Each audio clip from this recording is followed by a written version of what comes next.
welcome to the show and hello to our plucky studio audience. Look at them. Hey! All right, don't get too excited or your temperature will spike and then you have to go home.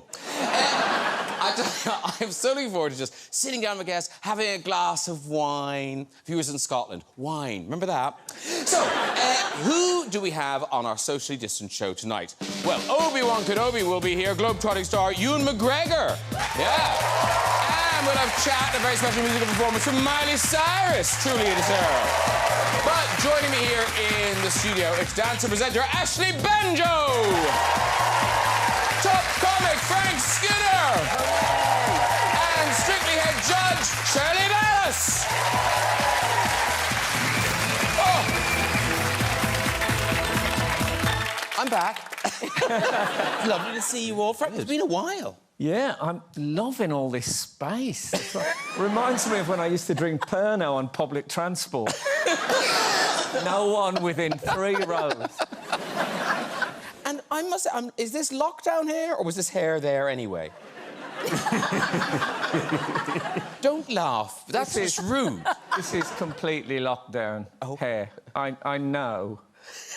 My son, who's 8, he does the sides, so the sides are OK. They're shy. I give him clippers. He can't reach the top. So it's the haircut with no name. I don't even know how you would describe this. It's very literary. You look like a kind of, you know, an eccentric man of letters. I think I look like Shaggy from Scooby-Doo if he'd lived. And Ashley Banjo, is this nice to have a real audience? Because on Britain's Got Talent, you have that wall. Yeah, the wall was odd at first, but it's so nice to be just in front. Can I just hear it? Can I just hear it? So nice. Hey. Love it. And Shirley, you are walking because did you break a foot? I broke it. I snapped my ankle in half. And this is my first time in a high heel that I'm not supposed to be in, but that's OK. It looks nice. It goes with the decor. Yeah, it does. Are you in pain? Not now. She feels nothing, ladies and gentlemen. And tell me this, have you done any Strictly? Do you know what it's going to look like? Do you know what the vibe is? Is it going to be like this, with missing seats, or is it going to be... Well, I think it will have some partial audience. I mean, if we had... Partial audience? If we had this, would be absolutely amazing rather than none at all. But the rules are changing daily, so we'll have to wait and see. OK, fingers crossed, fingers crossed. Now, Shirley Ballas turns author, ladies and gentlemen. She's got a book out. It's Behind the Sequins, which is out now. And I suppose it's one of those things, isn't it? You say yes to writing a book like this, and then, I was saying to you backstage, you know, you've lived. So what was it like, kind of piecing together all the bits of your life and putting them back together as a book? Well, I had kept most of my life journalised, so I kept journals. So it was just and I'd sort of, like, put them away, like, in Pandora's box and didn't want to open them. And it was an 18-month write for me, and it was a difficult write, and it was even more difficult to read it back. But there are some fun moments in it and a real journey from the beginning, from the housing estate to, you know, coming on Strictly, and just a different kind of life for me at the moment. So, yeah, it's come full circle. Yeah, because this is an extraordinary life, and it really is your life in dance. Dance became part of your life when you were what age? 7, but 2 when I did ballet. So 2, essentially? And 2 when I did ballet and tap, and 7 when I started with ballroom and Latin. Wow. And then it goes kind of all the way through, and you're world champion, and then you're an amazing teacher, and now... And my husbands. Well, we'll get to the husbands. Many chapters there. Actually, talking of which, I mean, the Strictly curse. I mean, Ashley, you're familiar. Everyone's familiar with the Strictly curse. Yeah. I've heard of it, certainly. Yes, yes. I mean... As curses go, it's one of the best.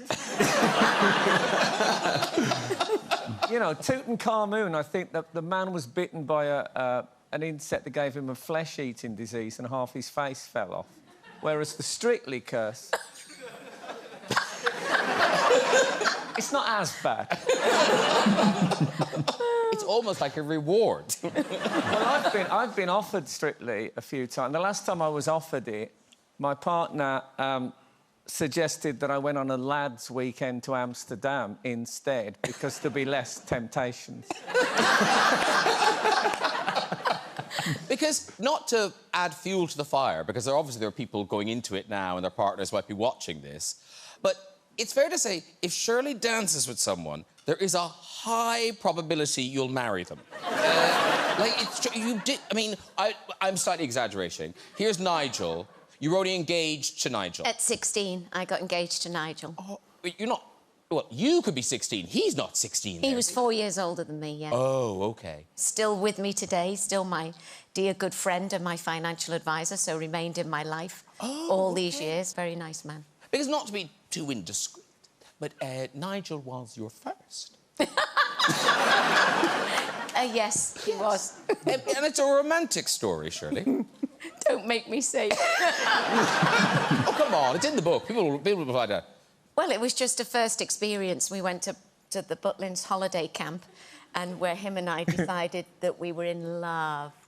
And so we packed up the bags and we went home. I lived with his family, and his mum was unpacking the bag and the condom wrapper fell out. And when we came home from school and work that day, she just stood with it like this. She was furious. She was 5 feet tall and she had black hair all the way up. And she looked at us like it was just the end of the world, and I was like this evil child that had slept with her son. Oh, no. And I didn't know what to say, actually.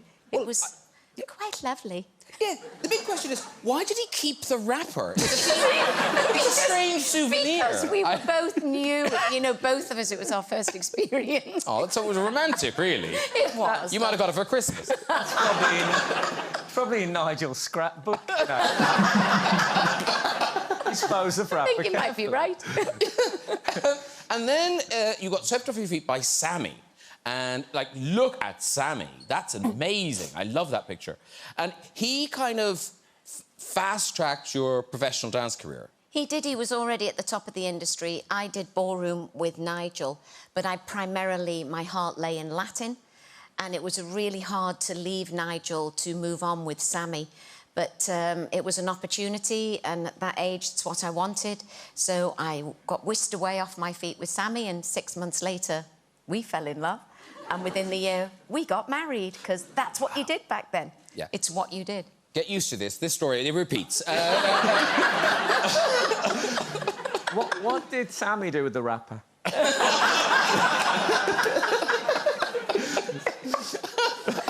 Shirley Ballas, she's mad on the recycling. Yeah. She's mad on the recycling. Bet it's on eBay. Would you sign it for me? Then you move on to the man who gives you your Ballas, Corky Ballas. Oh. Yeah, now, look, who could resist Corky? Wow. I mean, that's, you know... Corky. Yeah, hello, Corky. Well, but Corky really changed your life, didn't he? Yeah, Corky was a chef. I thought, you know, there was a lot of pressure when I danced with Sammy, and what do you know about love? And like I said, you kind of pushed in it because you're together 24/7, 7 days a week. And then I met him. He was full of fun, and he lived in America. He was good-looking. And I think he just swept me off my feet to a point where I didn't want to dance anymore. I just wanted to see what it was like to have a real life, what I thought, again, so young. And I left Sammy. It was devastating, but I got with Corky, and 6 months after being with him, I knew I'd made a mistake and I wanted to come home. I think what I needed was a holiday. You have to balance work between that and holiday, you know what I'm saying? I'm serious, though. You know, this is life lessons. If you're sitting at home and you're unhappy, try a holiday. I think you just sometimes need a rest, and Sammy was work. And then I got with him. It was fun, but after 6 months, I knew it was... But you moved to America, and there were some visual clues that you moved to America. I would say that is definitely an American Christmas. And is that all your hair, Shirley? It seems unlikely that yes, that all... that's all my hair, no extensions. I'd never heard of extensions till I got on Strictly, so that's all mine, teased and coiffed and backcombed. I mean, it's more than teased. I mean, it's tortured. But then... It's the second worst hairstyle on tonight's show. Early days. Early days. But then you did get Corky onto the dance floor. Well, I did, because, like I said, I realised... I called Sammy. I said, can I come back? But he'd already got another partner, and it was such a difficult split. He said no. So I thought, I have to dance. What am I going to do? So I took Corky, who was a pro-amateur dancer, like a beginner, like what you would see on Strictly starting out, and I decided that I would train him.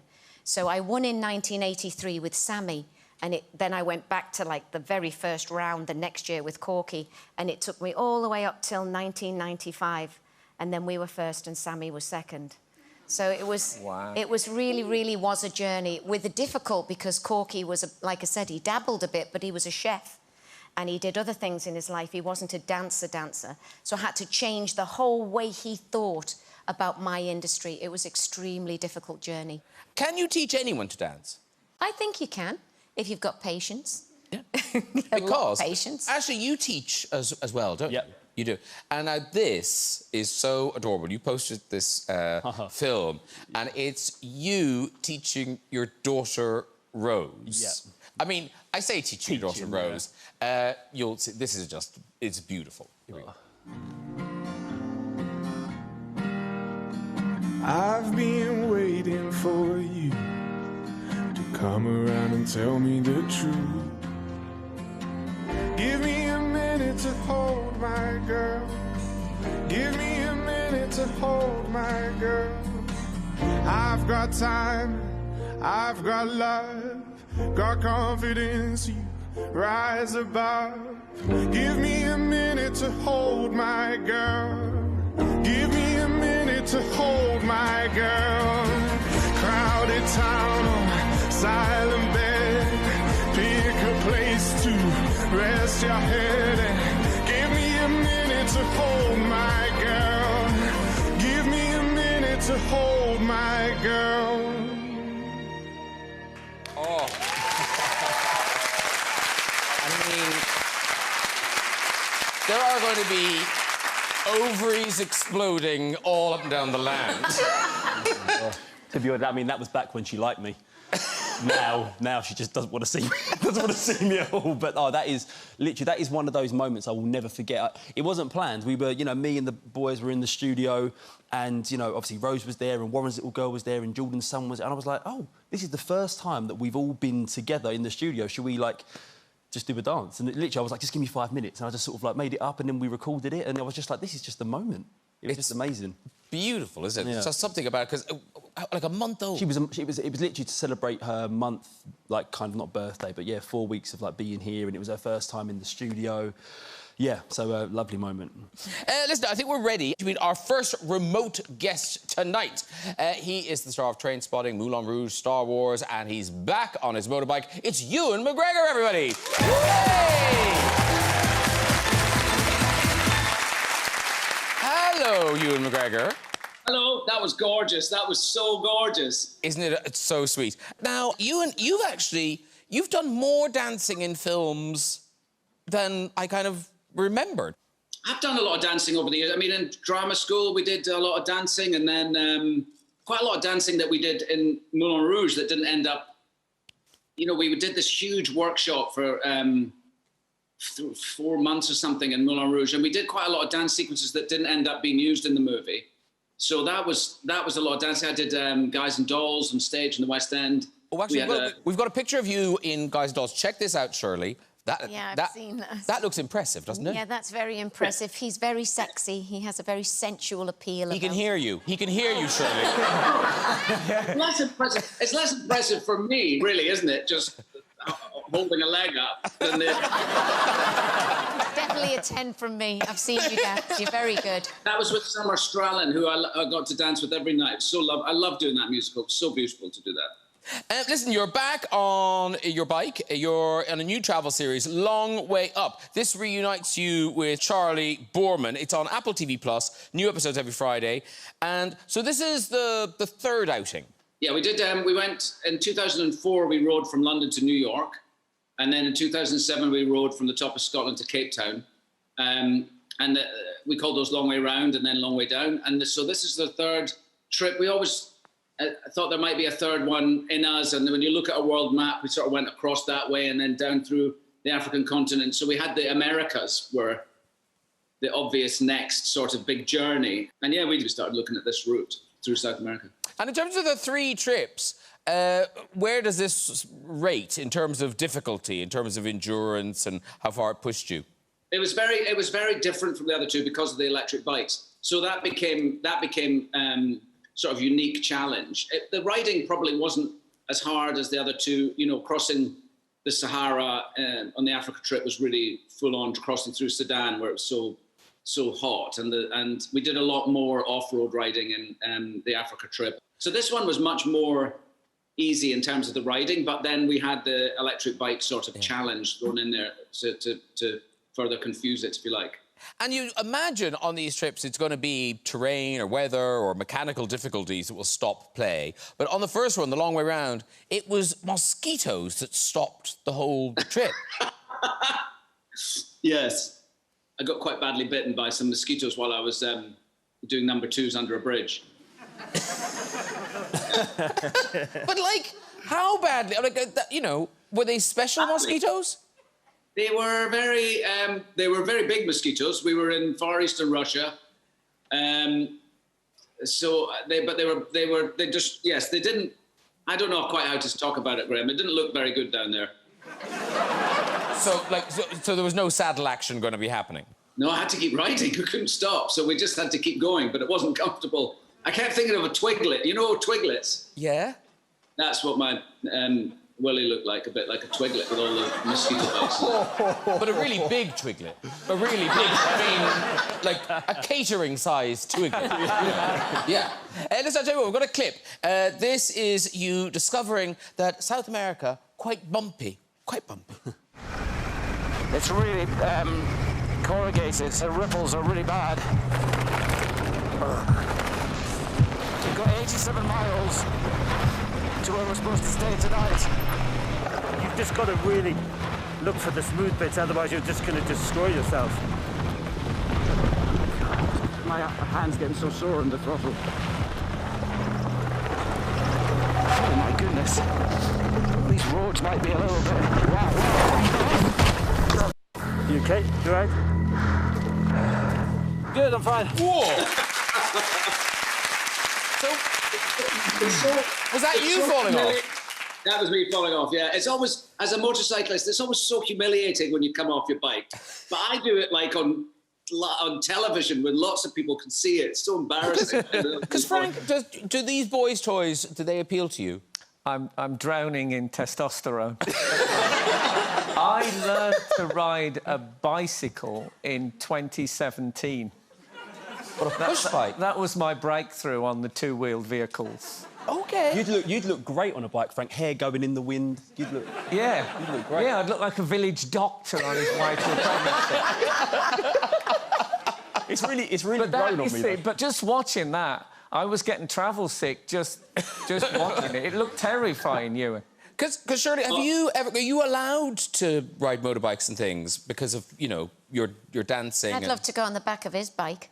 I've never ridden a bike in my life, and I would be up for riding on the back of a bike. Up, down, long way round. Round, the long way round. I feel another marriage coming on.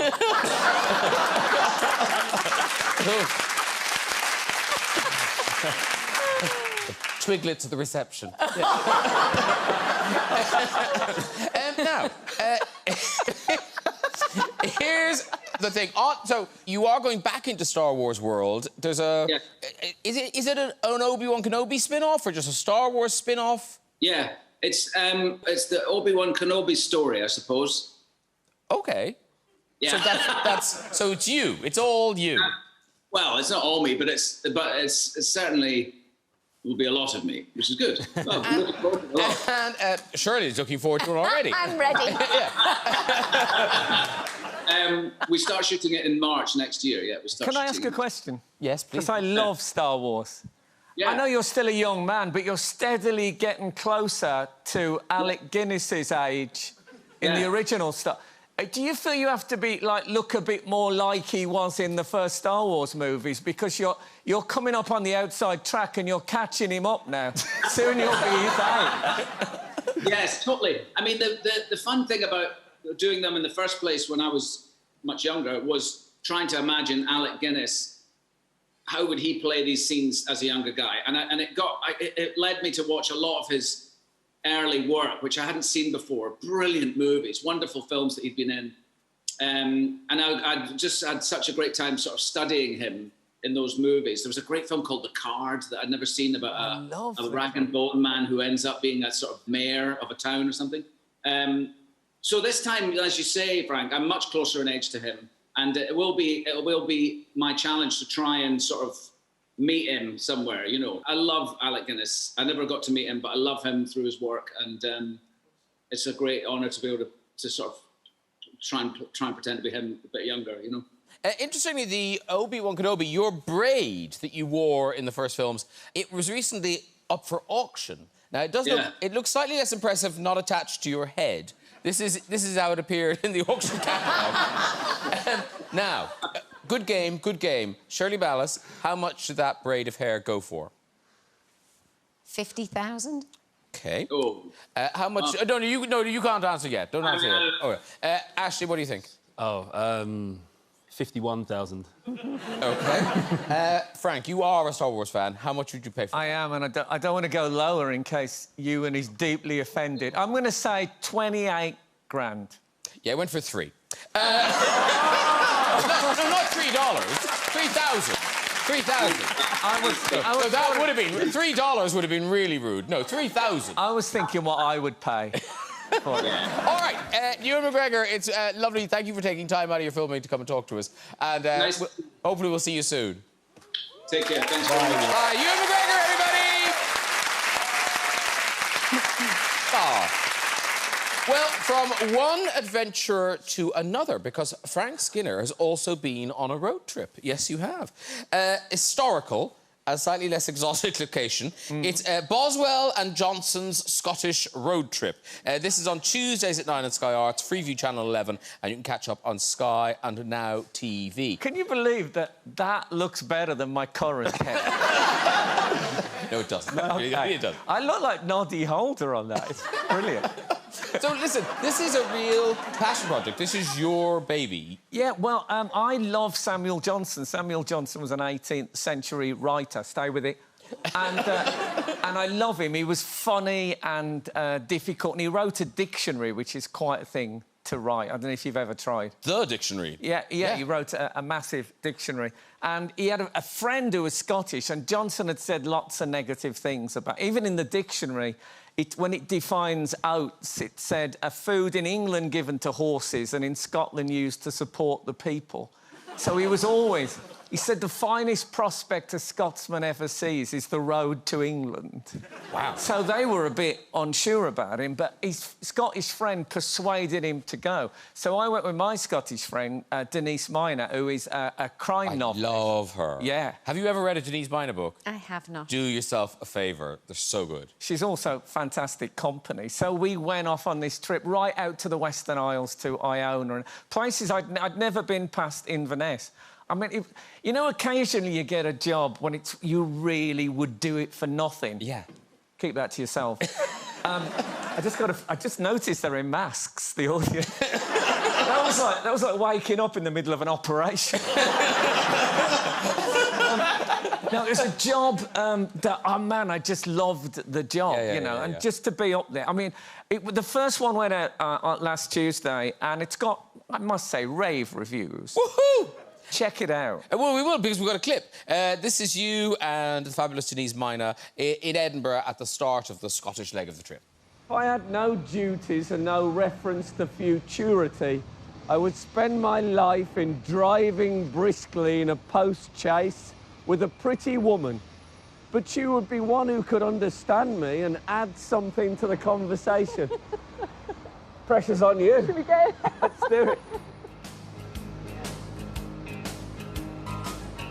Oh my God, this is so exciting. Right, so... They do well. On the 18th of August 1773, the pair headed north by post-chase, leaving the comforts of Edinburgh far behind. Somebody wave.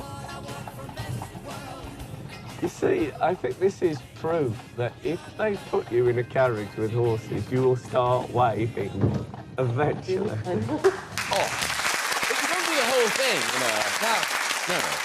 No, I don't do it all in 18th century dress. That would be... But, you know, I thought it kind of suited me. My whole life I've been looking for my look. And it turns out to be 18th century writer. Well, and now, here's the thing. Frank Skinner, not content with recreating Samuel Johnson's trip around Scotland, you continue to bring culture to the masses. Yeah. You've got a new book. It's a slim volume. It is a slim volume, but How to enjoy books poetry. are always too long, don't you think? No. Yeah, did you have to do every marriage? I left a few out. So this is How to Enjoy Poetry, and this is connected to your podcast. Yes, I do a podcast, and the second one went out, and then I had 2 book offers come in to write a book about poetry after 2 podcasts. So that was the one, I did the short one.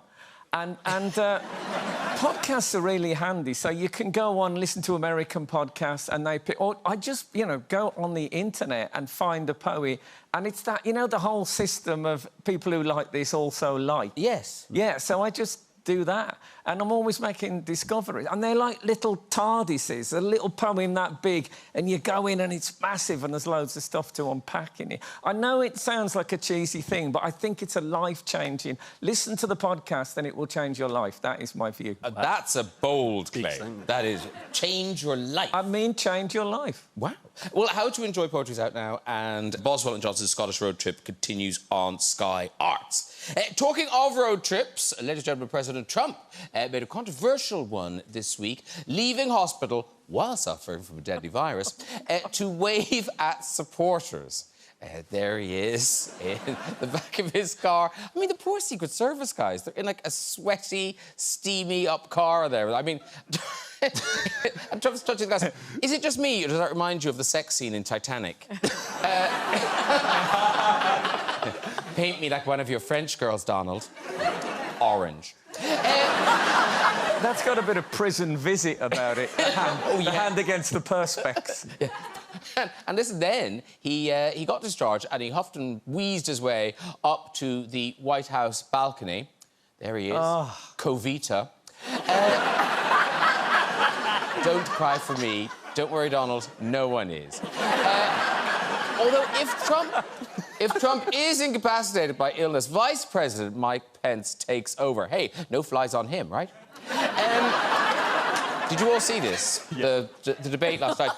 You can tell it was a really good debate when, like, the fly is what people are talking about. And for a while, he looks like he's fallen asleep. Yeah. I don't bet he's probably listening to the debate. I think he's probably been overpowered by the brain power of the fly. It's overthinking. But, you know, it is incredible that everyone is talking about that fly. It's amazing how you can become famous overnight just by sitting on the face of a political figure. It's Stormy Daniels! We haven't forgotten you. Yay! Very good. OK, right.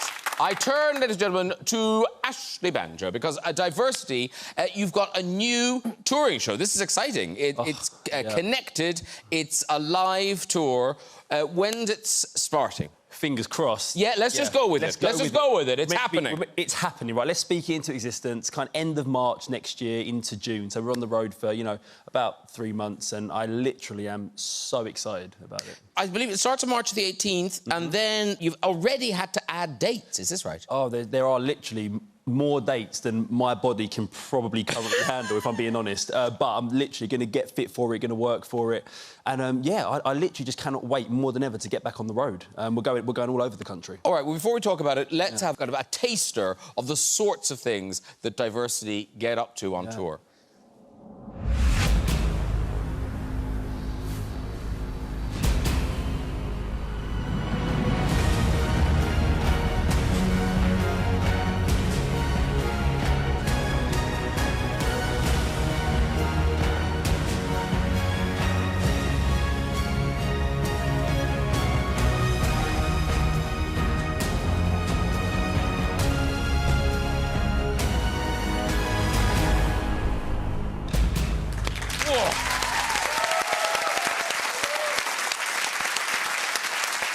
Actually, I'm just interested, watching that Dancing with Shirley, can you appreciate that style of dancing? Do you enjoy it? 100%. I mean, I'm a fan of their work anyway. Yeah. I think it's clever, I think it's bright, it's intriguing, actually.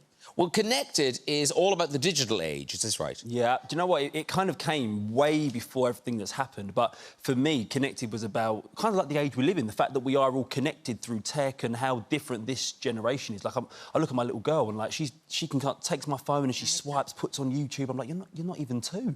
Yeah. So it was all about how we're connected, how we use tech. And I feel like now it's kind of just become more relevant than ever. Like, everything that's happened and currently kind of happening just makes it like the perfect theme. So yeah. And it's one thing putting on a big performance, like we've seen you on TV doing these big set pieces, but to do that, what, like 8 times a week, 6 times a week? Yeah, like, it's a lot. Like, sometimes it can be 7 times a week, and we're doing 2 shows a day. The shows are, like, 2 hours long. So we do all sorts. Like, we've got touring physios, we get in ice baths, we try and stretch. I mean, it does take its toll on the body. I feel like sometimes we burn, like, up to 7,000, 8,000 calories a day, just doing the shows. Actually, we've got a clip of you getting into an ice bath. This does... Oh, really? Hideous. This is you and Perry. Here we go. And...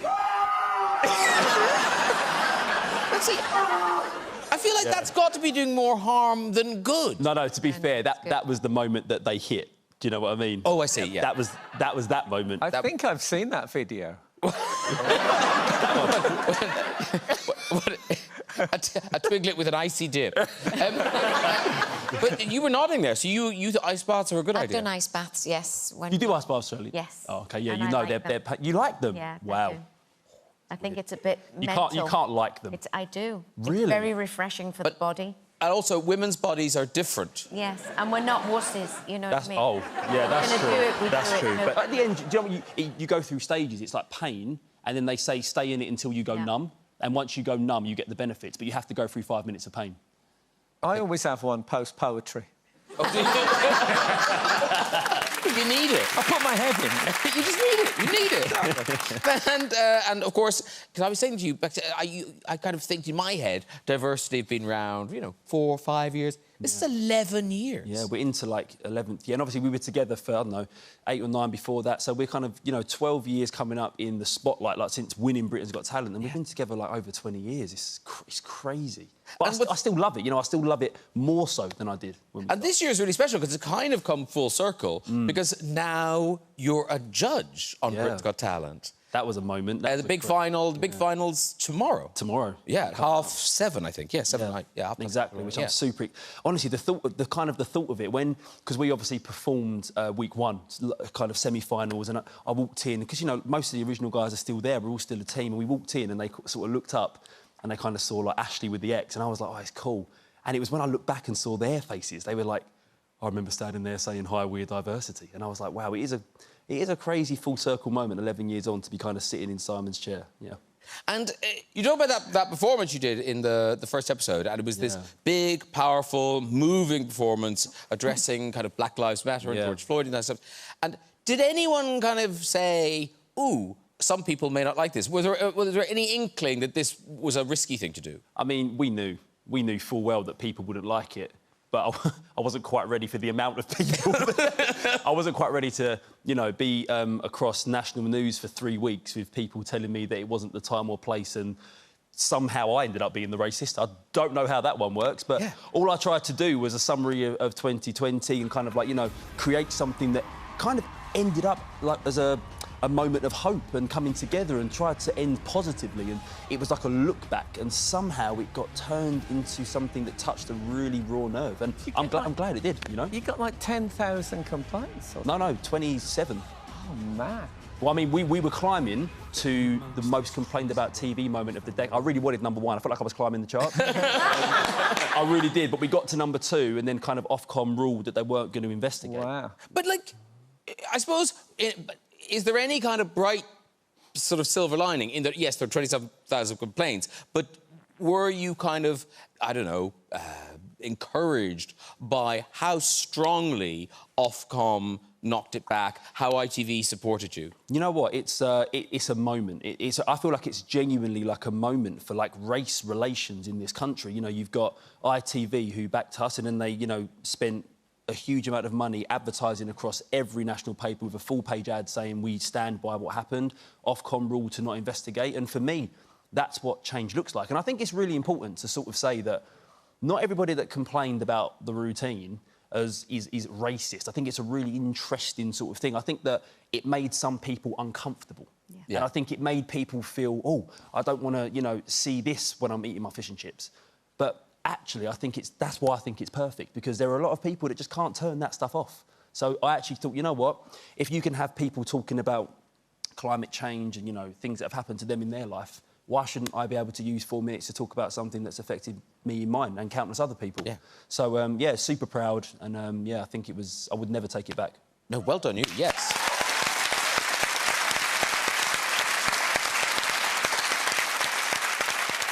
Right, it is time to meet our musical guest this evening. Please welcome the one and only Miley Cyrus, everybody! I came in like a Wow!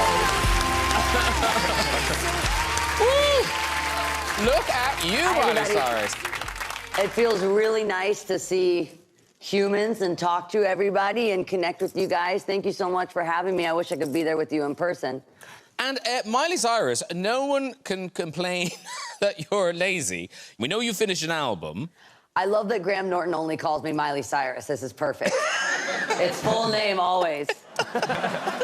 So you're doing the album. I know you've made videos. You did the VMAs. You got your Instagram show.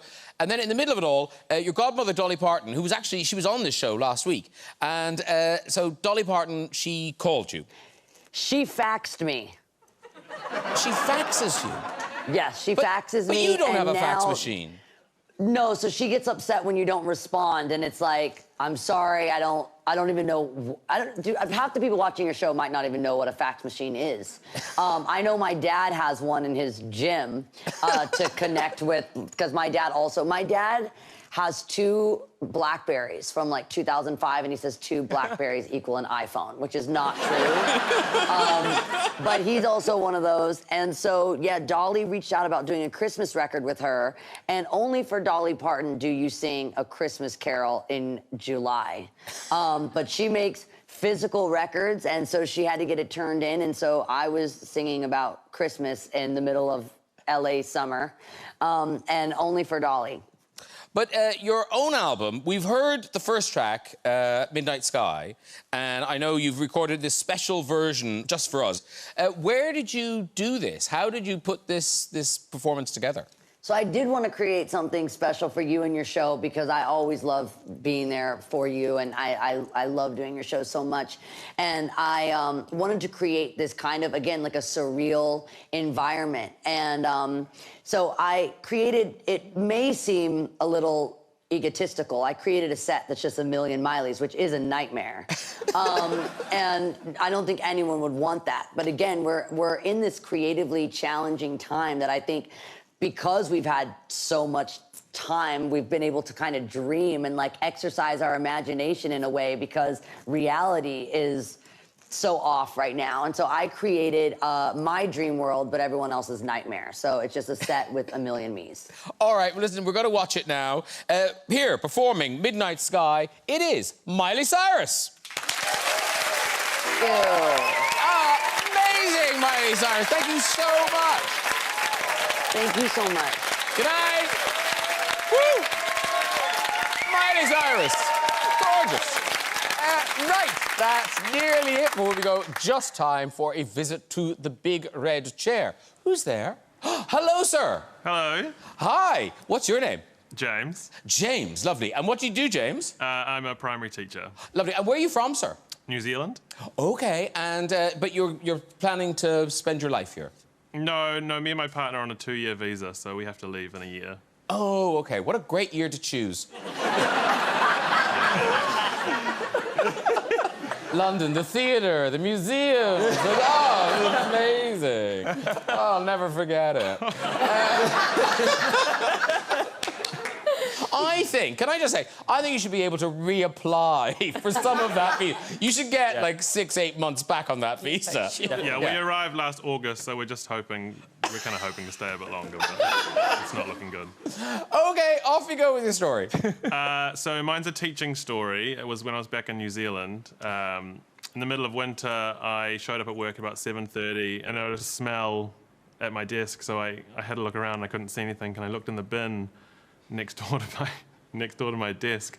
And it should have been empty because the cleaners clean it, you know, every night before. Yes. But there was a layer of tissues along the top of it. Yes. So I just gave it like a little kick with my foot, and it sort of tilted over, and underneath the tissues I noticed that someone had snuck in and shat. And Oh, no. We had to be sure. We had to be sure. There's a lot of questions in that story, aren't there? Mostly about New Zealand. You've made his year in this country a little bit better. Didn't get to the end of his fabulous anecdote. We did one thing. Oh, we have another one. There's another one. Hello. Hello, Graham. Hi. What's your name, sir? Jack. Jack. And where are you from, Jack? I'm from Ireland. OK, which bit? Cavan. Cavan. Lovely. And are you on holidays, or...? I live in North London. OK, and what do you do? I'm a doctor, but I don't work in clinical medicine anymore, so I design trials for healthcare technology is the shortest way to describe it. OK, thank you for sparing us that. Already, my hopes are up for his story, because he knew we weren't interested. He thought, doctor, that'll do. Sorry, Jack, we got distracted. OK, Jack from Cavan, Dr. Jack from Cavan, off you go with your story. OK, so it's not a medical story. I was in Paris a couple of years ago with some friends for a music festival, and we had rented out an Airbnb in the middle of Paris. And we arrived there, it was this like absolutely amazing multi-level loft Airbnb that the master bedroom had a glass roof, and the glass roof looked onto the kitchen. So if you're sitting at the kitchen table, you could see down into the master bedroom. It also had like a basement cinema with like furry walls, and then the shelves of the place were just covered in all of this mad stuff. Like there was like hardback pornography magazines, which I'd never seen before, and then one of the other things they had was like an old like 19th century handgun or pistol. It was very odd. But this story could go anywhere. Yeah. This story could go anywhere. Bear with me. And we had a very big weekend in Paris, great time at the music festival, and then... All right, Dr. Jack. Going to the airport hungover on the last day, and thought I'd gotten away with nothing going terribly wrong, and going through security, my hand luggage is going through, and then all of a sudden there's a swarm of security coming around me, and they're like, sir, you, in a French accent obviously, monsieur, you have a handgun in your bag? And I was like, what? It must have ended up in my bag, or one of my friends threw it in my hand luggage when we were drunk or something, and I had no idea it was there. But they just bundled me into a side room, and I got questioned for about a half an hour, and they realised it was just an idiot, basically, who was hungover.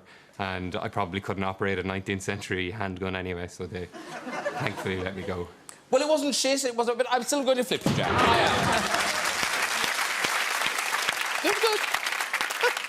You'd think they'd have accepted that, wouldn't you? There was a lot of description of the flat for very little results, I felt. Yeah. We didn't really need to know that you could see into the bedroom from the kitchen. I thought that point might be salient later on. I think he was just setting the scene for a 19th century handgun. Oh, okay. It had a kind of an estate agent approach to the story. OK, that really is all we've got time for. If you'd like to have a go at the retro yourself and tell your story, you can contact us via our website at this very address. Please, a huge thank you to all of my guests tonight. Ashley Banjo, Ewan McGregor, Frank Skinner, Shirley Ballas, and Miley Cyrus. Join me next week with Mercury Prize winner Michael Kiwanuka, cricket star Freddie Flintoff, comedian Dawn French, football manager Arsene Wenger, and Hollywood great Samuel L. Jackson. I'll see you then. Good night, everybody. Bye-bye.